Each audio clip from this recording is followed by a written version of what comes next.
Hey there, welcome. How are you today? My name is Dana Damara. You have landed on Astrocast. Welcome to your weekly forecast.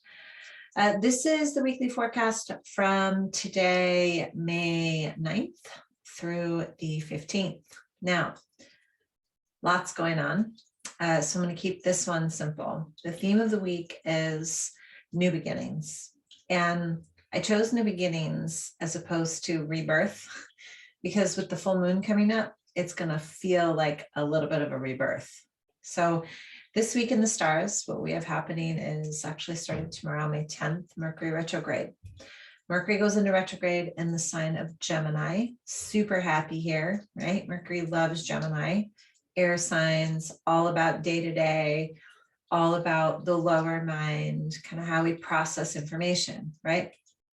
Well, when Mercury goes into retrograde, I know a lot of you are familiar with this, right? Mercury goes into retrograde and we immediately go into this standstill of like, I can't sign a contract, or I shouldn't do this, or I shouldn't do that.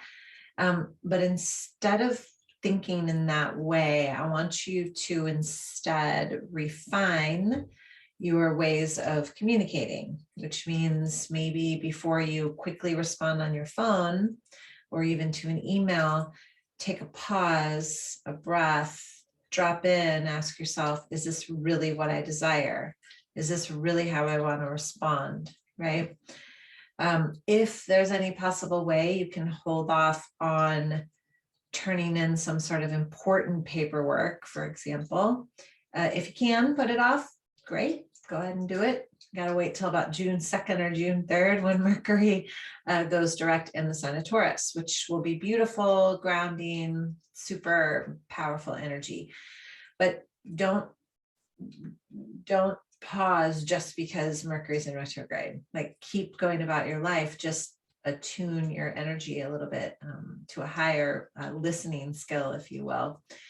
The other thing I want to say is that, and this is just a reminder, we're also sitting in between two eclipses. So we just had that new moon solar eclipse that was conjunct to the North Node last week. And now we're coming around the corner of the full moon lunar eclipse in the sign of Scorpio. That's going to happen on the 15th or the 16th of May, depending upon where you are in the world. I'm going to do a whole recording for that. But this is very powerful, powerful energy that we're sitting in. So, and I guess I'll say this first, Jupiter just entered Aries. Now it takes Jupiter 12 years to go around the Zodiac wheel. So we're in a 12-year cycle. And Aries is the first sign of the Zodiac. So now we're kind of entering in this new phase, if you will, right? So I tell people kind of think about, don't overthink, but think about where you were 12 years ago and maybe where you can start to hit some reset buttons, right? So when I call out new beginnings, I don't mean rush out and start something new. I do mean follow those little breadcrumbs or tendrils that have been powerful and presented to you with ease and grace, right? Pay attention to the things that are in your way, because the things that are in your way are providing you with your deepest karmic lessons. And anything that's happened since the solar eclipse is potent and powerful. Anything that's happened every day has the opportunity to be potent and powerful. But let's just say, for astrology samples, in between the new moon and the full moon, I encourage you to be really aware of your emotions, how you're feeling, who's coming in your life, who's leaving your life, who's showing up in a new way, who's showing up differently, how are you feeling differently. You know, this full moon solar eclipse is going to be all about purging and letting go. That's what Scorpio does and empowers us. So take this week to really be in a place of recognizing where these new beginnings are in alignment with who you are and where you want to go. Take a little extra time if you can, right? Maybe a great new mantra for you might be, you know, I'm not sure. Let me get back with you on that one. It's really amazing when you start to use that verbiage.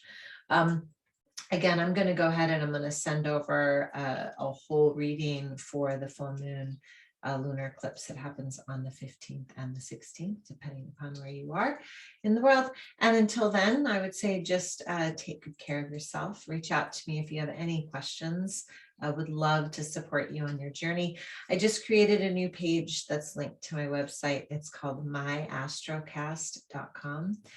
So if you want to go ahead and head over there, what you'll get is a series of videos on how to read your birth chart, what planets are important to know why, where they are, how to read, your zodiac wheel, the North Node, all types of free information. So if you want to head over there and enter in your email, you'll get that as soon as probably after the eclipse.